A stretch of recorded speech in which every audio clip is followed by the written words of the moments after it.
Now, also some other technology earnings coming out after the closing bell. Research In Motion exceeding expectations. Shares of the stock are making big gains in after-hours trading. Short interest in the stock, that's a bet that the stock would actually decline, doubled since April, as many investors had worried that BlackBerry's product is losing out to a new wave of smartphones, such as the iPhone by Apple and phones that employ the Android operating system. We're joined now by an analyst who's got a sell rating on the shares of Research In Motion. He's an expert when it comes to technology. Colin Gillis of BGC Partners. Colin, good to have you with us on Bloomberg. It's great to be here, Pam. So you heard a little bit about what's happening at Research In Motion. You looked at the cover, and while they produced good earnings per share and good sales numbers, you've done a little bit of digging, and it's not all clear sailing. That's right. You know, and the reality is when we initiated with our sell, we knew this was going to be a slow fade. I mean, the smartphone market has tremendous tailwinds behind it, so that's going to keep all the boats afloat to a certain degree. But the key thing for Research In Motion that we're talking about is, are they attracting new subscribers? And, you know, despite the fact that, you know, we got pretty good top line, and on the EPS side, the share buybacks helped to assist that.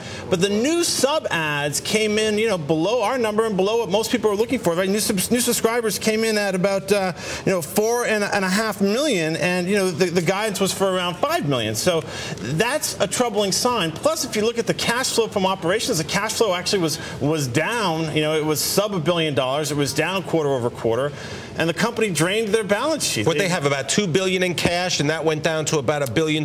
Actually, all the way around, it's down to $2 billion, and it was about 3.4 beforehand. So they drained down to $2 billion from That's 3. Right. They drained over $1 billion in cash in the quarter. But that's not, you know, I mean, they're deploying the cash as they see fit on to buy back stock. The real thing here is, are we getting more subscribers? And that subscriber number was lackluster. All right. So if the subscriber number is lackluster, is that a direct result of the products that Research In Motion is offering to the public? Well, you know, the real issue is, how are you doing in terms of attracting new users, or are you just selling replacement models? Right? I have a BlackBerry and I'm getting a new one, and perhaps there are some large enterprise upgrades that happened within this cycle, and we'll have to, you know, parse across the conference call to get some color on that. Plus, there are 2 new product launches that happened that are going into the channel right now, and what we're talking about is the issue of sell-in versus sell-through. So, you know, the carriers are taking down these phones. You know, clearly that's a big part of the guidance. The company had some incentive to try to post some strong results. You know, shares are down over 30% year to date. You mentioned earlier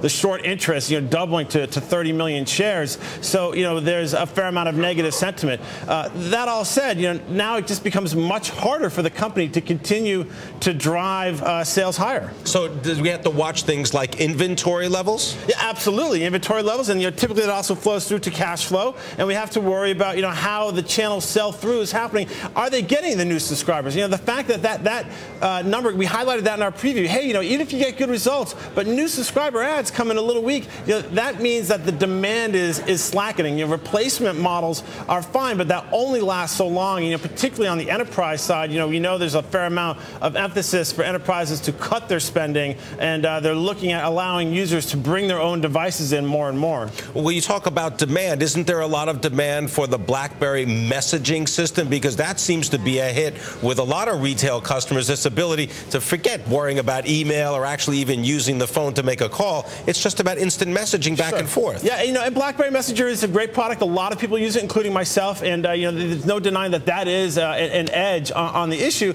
as long as some of the security and the physical keyboard, right? But in terms of additional functionality, which is what you get from applications, you know, that's where the BlackBerry starts to fall down, and you can see that, you know, just in terms of the number of apps that are available on the iPhone, right? You know, it's about 250,000. You know, same with the Android. You know, there's north of 100,000. There's only about 10,000 available on BlackBerry. So, you know, if you want just an email device, that's okay. But for the consumer marketplace, right, you know, the need for expansive functionality continues to increase, and you see it in all the market share numbers, right? You know, you see it in the most recent ComScore numbers, right? You know, the market share, you know, Android is just taking off. It's, you know, gone from 12 to 17%. BlackBerry dropped from 41.1 to 39.3. If you look at the success the Android platform has had, you know, about a year ago there were 0 activations a day. You know, now we're running north of 200,000. You know, that's a a run rate of 75 million, and if you get a little bit more growth, that means next year we're going to sell more Android phones in 1 year